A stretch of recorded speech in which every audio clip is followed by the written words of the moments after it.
Islam do të thot me u nënshtru atij që e meriton me u nënshtru. Dhe vetëm njani e meriton për me u nënshtru. Allahu xhalla shanu. Që me u nënshtru njeriu, ku me u nënshtru? Njeriu do të keni lirë. Gjanat që mas shumti e fusin njeriu në xhennet. Si ka mundësi, mo çfarë është ky libër? Çfarë është ky libër që i pas regjistru tona? A'udhu billahi minash shaitanir rajim. Bismillahirrahmanirrahim. Alhamdulillahi rabbil alamin wa salatu wa salamu ala rasulina Muhammedin wa ala alihi wa ashabihi ajma'in. E falenderojmë pafundësisht Allahun Azza wa Jall, i dërgojmë salavat e selam dhe përshëndetje për zemërta të dërgumit të fundit, njeriu më të dashur dhe më të mirë dhe më të devotshëm të kësaj bote, Hazreti Muhamedit alayhis salam, familjes tij, shokëve të tij dhe të gjitha atyre që e pasuan dhe do ta pasojnë rrugën e tij deri në ditën e Kiametit. Të nderuam xhamat, të nderuam vëllezër dhe motra, vazhdojmë me ligjëratat e Ramazanit dhe si temë të sotme kam zgjallë me fol për devotshmërinë, për takvën. Allahu xhalla shanuhu në surën Ali Imran në ajetin 102 na ka dhënë një urdhër. Ai i është drejtuar atyre që besojnë, duke u thënë kështu: Bismillahirrahmanirrahim. Ya ayyuhalladhina amanu ittaqullaha haqqa tuqatihi wa la tamutunna illa wa antum muslimun. O ju që keni besuar, friksojuni Allahut, ashtu siç e meriton ai me u friksu. Pra friksoni Allahut me plot kuptimin e fjalës friksim, dhe mos vdisni përveç se duke qenë musliman. Pra përveç se duke qenë të nënshtruar ndaj Allahut xhalla shanuhu, sepse fjala muslim do të thotë i nënshtruar, islam nënshtrim ndaj Allahut xhalla shanuhu, ndaj Zotit. Islam do të thotë me u nënshtru atij që e meriton me u nënshtru. Dhe vetëm njani e meriton për me u nënshtru, Allahu xhalla shanuhu. Dhe Islam do të thotë mas me u nënshtru askujt që nuk e meriton me u nënshtru. Pra mas me u nënshtru kërkuj për sa i përket krijesave. Në fakt, sepse dikuj mund t'i bojnë përshtypje, fjala Islam në nështrim ka një konotacion pak negativ.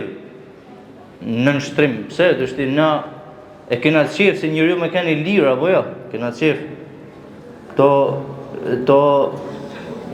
diskurset moderne e kanë hutu pak njeriu. Pse më nështru njeriu? Kuj më nështru? Njeriu me keni lirë. Në fakt këto prandaj u nala, sepse në petkun e lirisë, në fakt njeriu i nënshtrohet çdo kujt përveç Allahut.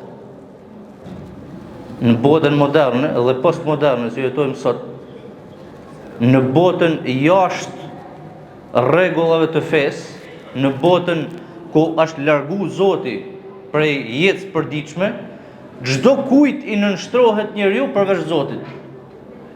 Rëndësi ka Zotit mos u nënshtron atij. Se tjerëve s'ka problem. Pra, atij që ka parë me u nënshtru se pa arritur unë në parë, nuk ka problem se i nënshtrohesh. Në thojza. Pra ne u nalën faktu sepse duhet me shpjegu këtë termin e nënshtrimit. Islam do të thotë me u nënshtru atij që e meriton me u nënshtru, vetëm Allahut, se aja krijuesi jot. Dhe mos me u nënshtru askujt përveç se Allahut, askujt që se këta nuk e meritojnë me u nënshtru atyne.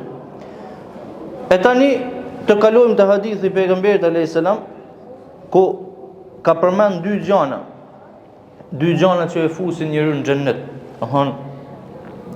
Aktharu ma yudkhilu an-nas al-jannata taqwallahi wa husnul khuluq.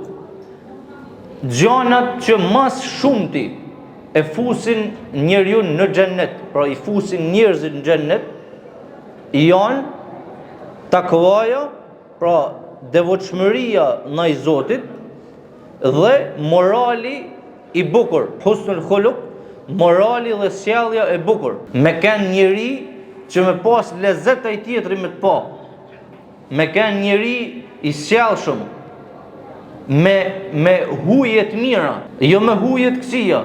Pra kjo është husnul khuluq, me kanë njeri me hujt mirë, njeri i bukur në aspektin e sjelljes, në aspektin e veprimit, në aspektin e të folnit, në aspektin e relatave dhe marrëdhënieve me njerëzit, në aspektin e marrëdhënies me Zotin, në aspektin se si kujdeset për veten, duke mos shku drejt degenerimit dhe drejt degradimit. Pra, husnul khuluq përfshin është një term shumë i gjanë, që prap nuk mund t'ja qesim fundin me kaq pak fjalë. Pra, ta dy gjana, thot pejgamberi sallallahu alajhi wasallam, e fusin mas shumti e fusin njeriu në xhennet. Me ju friksu Zotit dhe me kanë i devotshëm dhe me kanë njeri me huje të mira, me kanë njeri i sjellshëm, me moral të lartë. Të gjithë na elhamdulillah i besojmë Allahut dhe të gjithë na e dojmë xhennetin dhe i kërkojmë mbrojtje Zotit prej xhehenemit. Tash rruga për me arrit xhennetin edhe me u largu xhehenemit është devotshmëria, është takvaja. Allahu neve na urdhëron që të jena të devotshëm dhe të bahena musliman plotësisht. Pra më friksoni mu, thëtë Allahu, se çdo gjë regjistrohet. Dhe kanë me u dal para çdo gjë ç'a bani. Çdo gjë pa përjashtim do të llogaritet, do të regjistrohet dhe do t'ju dalin para, do t'ju nxirret para juve. Në ditën e gjykimit do t'u thuhet njerëzve: ha umqra'u kitabiyya, merrni, lexoni librin tuaj.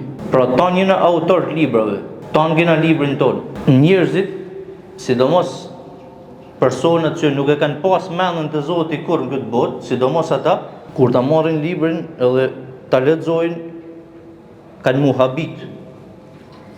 Edhe prej habis kanë me thonë: ma li hadha al-kitabu la yugadiru saghiratan wala kabiratan illa ahsaha. Në surën Kehf që do të me lexu për çdo ditë xhumë, e shpjegohet kjo. Si ka mundësi, mo ç'a është ky libër? Ma li hadha al-kitab. Ç'a është ky libër që i pasa regjistru tona? S'pasa lana si detaj të vogël me kalu. Pra la yugadiru saghiratan wala kabira. Nuk kalon as gjana të vogla, as gjana të mëdha me ik. Po tona i pasa regjistru. Pra illa ahsaha, përveç se i pasa regjistru tona. Tash dikush çuditet si regjistrohet çdo gjë, si ka mundësi mu regjistru çdo gjë, se njeriu është qenie e dopt, edhe e ka vështirë mi kuptu punën e Zotit. Po unë e tham shpesh në fakt një gjë, në kohët që jena të jetu në sot, e kam përmend me shumë vetë, sepse ndoshta edhe juve do t'ju ndihmojnë kjo me e kuptu ta gjana më mirë. Zhvillimet e sotme teknologjike, them se e ndihmojnë besimtarin me e kuptu Zotin më mirë. Kjo që jena të fol në itesh, është të regjistru krejt, një të me kamerë. Edhe figura, edhe ngjyra, edhe zani, edhe mimikat, edhe lëvizjet, çdo gjë regjistrohet dhe rrin. Allahu e din mas mirit se sa vite mund të rrinë kjo. Mrapa, ndoshta edhe mrapa nesh. Ndoshta edhe kur nuk t'jena më, njerëzit kanë me i pa këto regjistrime. A në fakt njeriu nuk ekziston më mandej mas disa viteve. Po rrin ajo çka ka fol, edhe mimikat që ka bë, edhe zani, edhe tonacioni, edhe krejt, pa përjashtim me çdo detaj, rrin ashtu siç ka ndodhur. Po ku rrin mo, një kartë e vogël? Si ka mundësi, është diçka abstrakte. Se buvenhitesh mi shkru tanta çajna të folna, të marrin disa flet. Aty është një kartë që i regjistron tonë, edhe prej aty mund ta kalosh në kompjuter, mund ta kalosh në telefon. Ka kalon, si kalon? A diçka abstrakte. Nuk kalon shumë me diçka konkrete, e merr ti, e shef objekt dhe e fut diku tjetër. Jo. Imagjinoni që i tesh janë da zhvillime teknologjike a fillimi, se nuk i dihet se deri ku shkon. Dhe nuk i dihet se Allahu xhaleshanu që ka kriju si gjithçkajet, është mas me ta marr mendja se me sa urtësi i ban punë dhe çfarë forcët ka ai për me regjistru çdo gjë. Kur njeriu gjatë krijesës ti ja ka mundësu Zoti me i kriju i ta gjana, me i bajt ta gjana, me i shpik, imagjinoni të se si është regjistrimi i Allahut. Prandaj në fakt teknologjia nuk bjen nesh me fel. Çdo gjë është argument për me gjetë Zotin, kush din me e pa atë argument. Pra edhe teknologjia është argument fakt. Se nuk është se e shpiku njeriu, jo. Njeriu e gjeti. Zoti i ka kriju këta gjana. Zoti i ka kriju mundësinë që me arrit me regjistru këtë. Njeriu me punë dhe me udhëzimin e Zotit, është i pa dukshëm udhëzimi, dhe me frymëzimin e Zotit, i shkon mendja diçka, pothet e gjeta, thot, pa bëj kështu. Avash, derisa i shpiken gjanat. Këtu tash është gabimi, subhanallahu, gabimi i njerëzve të sotëm që janë ateista, anti-Zot dhe që janë të zhytun në atë illujtarinë e egos tyne. Egoja atyne i duket Zot. Shehët që ka bo njeriu, vetë dhe bame, që nda prallat e festët, Zoti janë e këtej. Shi njeriu që banë, që isha shpik. Kjo është një iluzion shumë i madh që ka ra njeriu. Se në fakt, po mos i krijohet e Zoti mendën, mos i krijohet e mundësit dhe rrugë që ti me ecë dhe me gjetë gjana nuk mundesh me e ba. E atëherë, si t'ja bojmë pra, cila është rruga që duhet me njek për me arrit devotshmërinë. Kjo është një përgjegjësi shumë e madhe që bjen mbi gjithë ne, që ai që e din Kur'anin, ai që e ka udhëzuar Zoti me mësu edhe brezat e ri. Se shumë njerëz edhe nuk dinë, prandaj pyesin si me arrit devotshmërinë. Ai që e din Kur'anin, ai që e ka udhëzuar Zoti, duhet me ia përçu edhe tjerëve që nuk e dinë. Fëmijët tonë, prandaj duhet me mësu me Kur'an. Mi mësu domethënë me jetën e pejgamberit alayhis salam.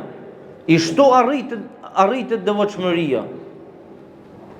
Se nëse arrin një farë moshet fëmia, një farë pjekuriet dhe prindi nuk e mëson, normal që më ndaj pyet si më avathet me arritun devotshmërinë. Ashtu siç e mbrojmë fëmin nga rreziqet e kësaj bote, duhet me emrojt edhe ma shumë nga rreziqet e mëdha dhe të përjetshme që e presin në ahiret, se atje është shumë ma madhe. Mi u afru zemit fëmija, fillojmë i bojmë xhixh, mos e prek se djeg. Tash i shudut mi i bojmë dhe fëmijëve për ahiretin. Mi i thonë edhe atje xhixh, mi i thonë, mos e bën këtë punë, mos e bën këtë veprim, se djeg. Me mësu Kur'anin sa ma shumë. Mendaj me ata që e kanë studiu Kur'anin. Kjo rruga pra për me mësu devotshmërinë. A në fundit në fakt udhëzimi prej Allahut. Aty nuk mundet me hi kërkush. Pra ti edhe ditë natë me mësu dike, nuk e keti në dorë me udhëzu, ama me mësu duhet. Dhe mendaj me ata njerëz si din. Dhe me i mësu fëmijët nëse vetë nuk din çfarë është ai që din. Takva do të thot frenim. Do të thot me emrojt vedin prej gjanave që ty të rrezikojnë. Bele nga kjo rraj, nga kjo fjala takva e përafërt domthon është edhe frena dorëzina e kalit që e udhëzon kalin dhe e drejton ka dush me anë të dorëzinave. Kjo takvaja. Tashti edhe njeriu do të më vu dorëzinat e Kuranit. Me avu vedit edhe me pa ka e qënë. Ose sot nuk përdoret kali makina, frenat e makinës. Pa frena hyp kot makinë se përplasesh. Njeriu që nuk ka takva, që nuk ka devotshmëri, është të afut gaz sa mundet për në xhehenem. Edhe s'ka frena, janë prish frenat. Takvaja është frena e makinës. Po nuk pa të frena, Zoti e din ku përfundon. Pra kjo devotshmëria.